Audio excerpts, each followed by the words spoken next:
Les mots de l'écho, Jeff, The Great Jeff, l'expert Jeff est déjà sur ce plateau. Jeff, bonjour. Bonjour Gladys. Bienvenue sur CRTV News, sur Cameroun Delight. Merci, c'est un plaisir d'être toujours là. Alors aujourd'hui, on parle d'argent.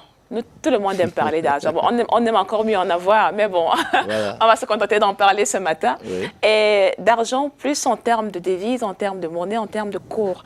Alors, qu'est-ce qu'un taux de change? J'annonçais tout à l'heure cette augmentation du cours du dollar. Oui. Qui équivaut ce matin, ce 20 juillet, à 640 francs CFA. On a l'impression que c'était il y a 10 000 ans qu'un dollar était égal à 500 chez nos cambistes ici à côté. Alors, qu'est-ce que ça renvoie? On commence par le début. C'est quoi le taux de change?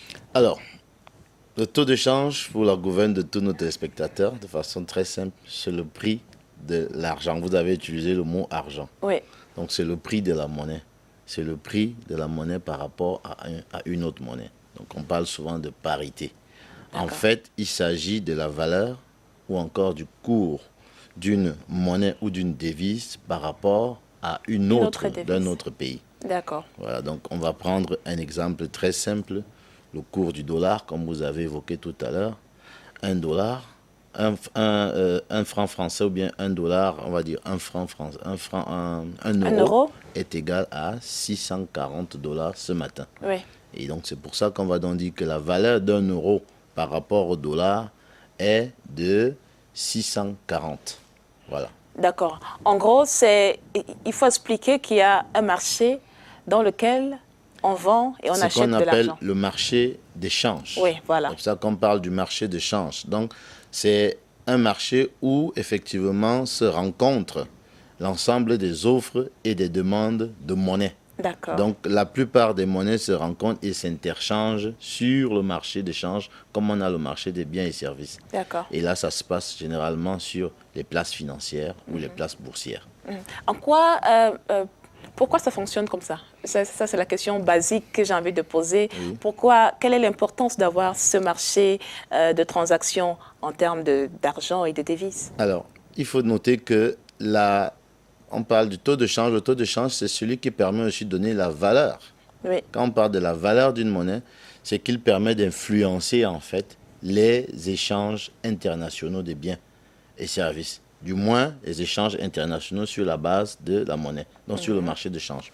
Pourquoi ça fonctionne comme ça? Vous avez bien fait de poser la question. Parce que simplement, la monnaie est un instrument d'échange. Et c'est aussi une réserve de valeur. Oui. C'est voilà un peu deux des missions essentielles de la monnaie. Et donc, comme instrument d'échange, on ne peut utiliser qu'une certaine devise ou une certaine monnaie derrière laquelle on a frappé une valeur. Oui. Donc, du coup, on ne peut pas échanger si on n'a pas de monnaie. On n'est plus à l'époque du troc. Et c'est pour ça que la monnaie est venue remplacer.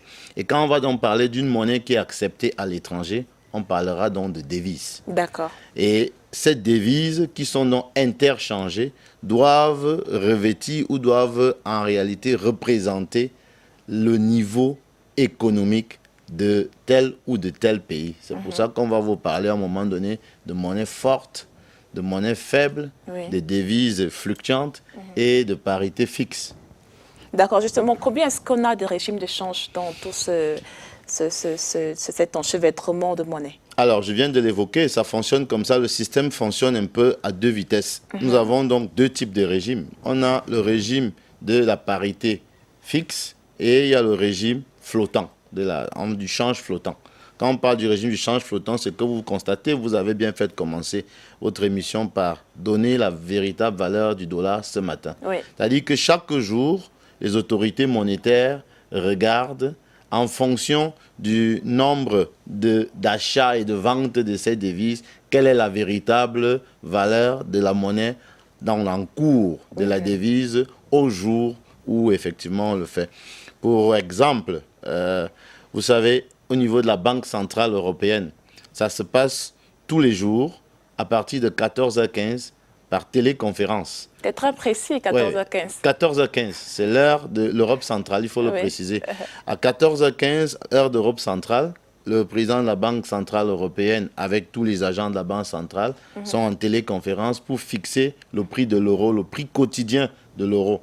donc le prix du jour. Oui. On le fixe à partir de 14h15 et puis quelques heures plus tard, à 16h exactement, on poste sur le site internet de la Banque centrale quelle est la valeur du dollar.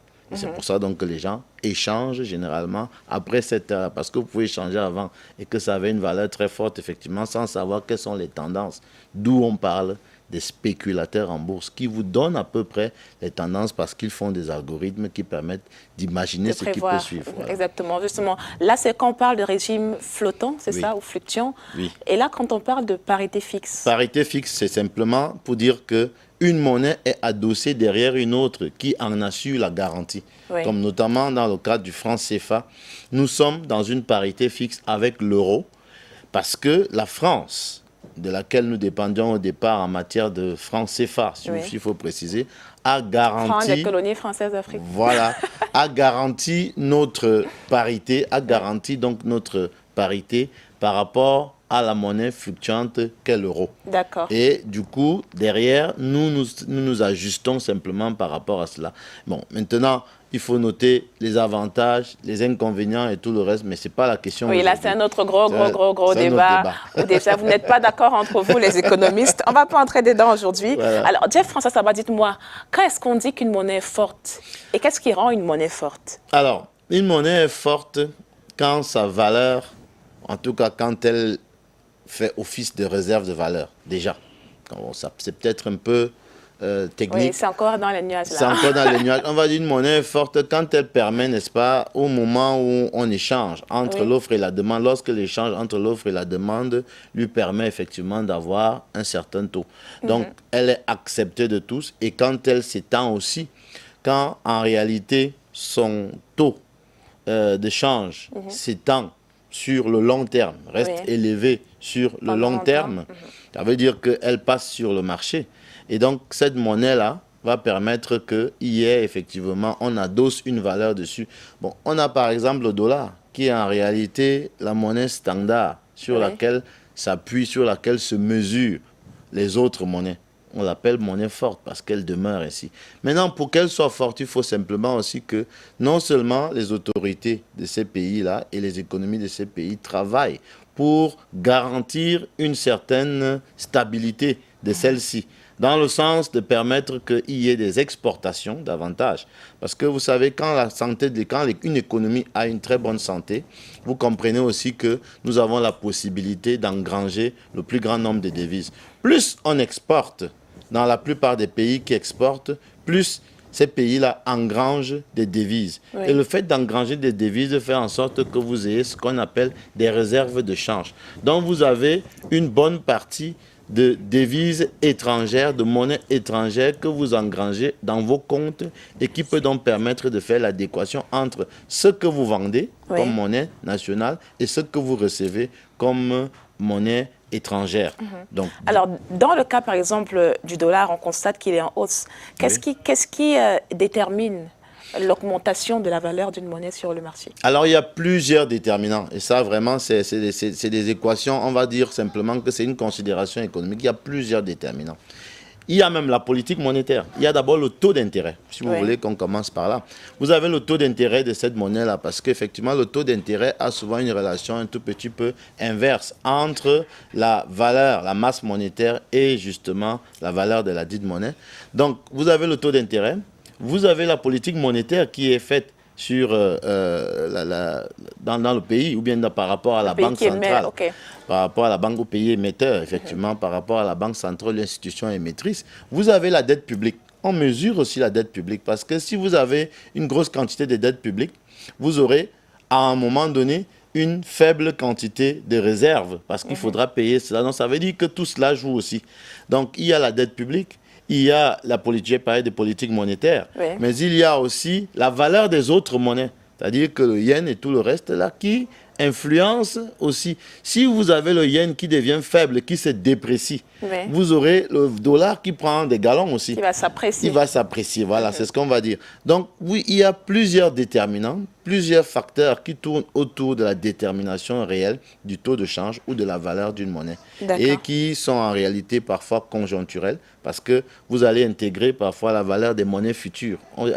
Ça fait aussi partie, même les taux d'échange futurs font partie des déterminants justement de cette monnaie-là. Alors, dans le cas d'espèce, si on parle du franc CFA qui achète désormais moins de biens en dollars, est-ce que ça peut s'étendre sur le temps?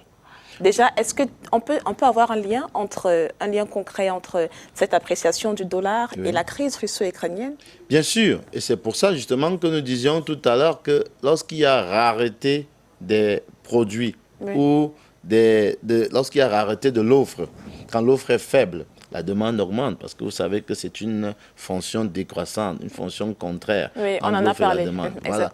Donc, vous aurez donc la possibilité d'imaginer que tant que le dollar reste fort, on aura aussi une sorte de match, on va dire, avec les autres monnaies parce que chacun voudra donc désormais tout faire pour engranger le maximum de dollars. Parce que plus il y a de dollars à l'extérieur, moins celui-ci sera fort. Moins il y aura le dollar à l'extérieur, plus celui-ci sera fort. Parce qu'en économie, la rareté détermine la qualité du bien.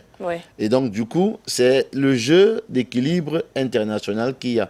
Parce que nous disions tout à l'heure que quand vous parlez du taux de change, le taux de change joue effectivement une incidence sur la croissance économique. Donc, il faut garantir les conditions de croissance pour permettre que notre taux de change lui-même reste fort et que la valeur de nos monnaies reste forte. Alors, face au dollar qui s'apprécie, est-ce qu'on doit s'inquiéter? On ne doit pas... en parité fixe CFA? Non, pas vraiment s'inquiéter parce qu'en fait, nous subissons, nous n'avons... On parlait tout à l'heure de la France, du Trésor français, qui garantit en réalité notre parité. Ça veut dire que lorsqu'il y a ces fluctuations, on n'est pas très impacté. On est juste impacté au niveau des échanges. Mais on n'est pas impacté au niveau de notre monnaie. Exactement. En réalité, ceux qui subissent les coups, les contre-coups, parce que c'est aussi ça l'un des avantages, c'est que ceux qui subissent les contre-coups des fluctuations monétaires, c'est ceux sur qui nous sommes adossés. C'est qui nous offre la garantie, donc l'euro, voilà, c'est-à-dire l'euro et la Banque centrale donc, européenne, donc par la France du moins.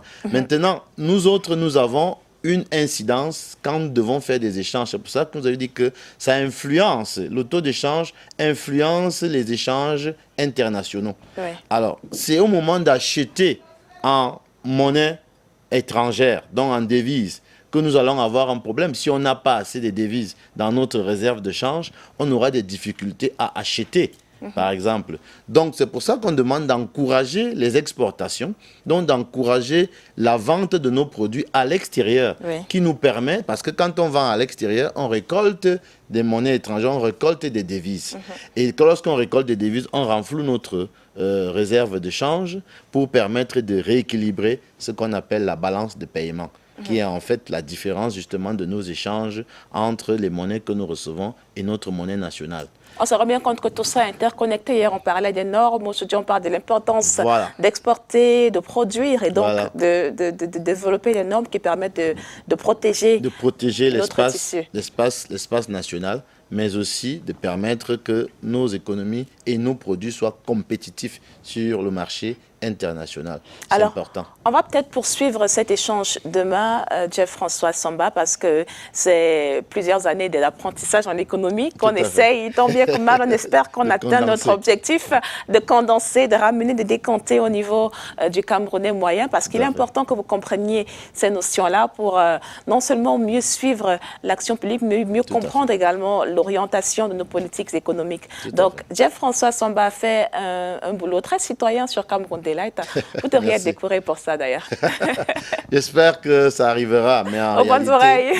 J'espère que ça arrivera, mais en réalité, je pense que c'est un don de soi que chacun devrait apporter, justement pour permettre qu'il y ait une plus grande lumière pour la plupart de nos téléspectateurs. Merci encore et on va se dire à demain pour une autre édition des mots de l'écho et pour pour aborder les aspects qu'on aurait occultés ou oubliés sur ce plateau ce matin. Très belle journée à vous, Jeff-François. Merci beaucoup, Gladys, et bonne journée à vous. Bonne journée. C'était les mots de l'écho sur Cameroun Daylight. À tout de suite.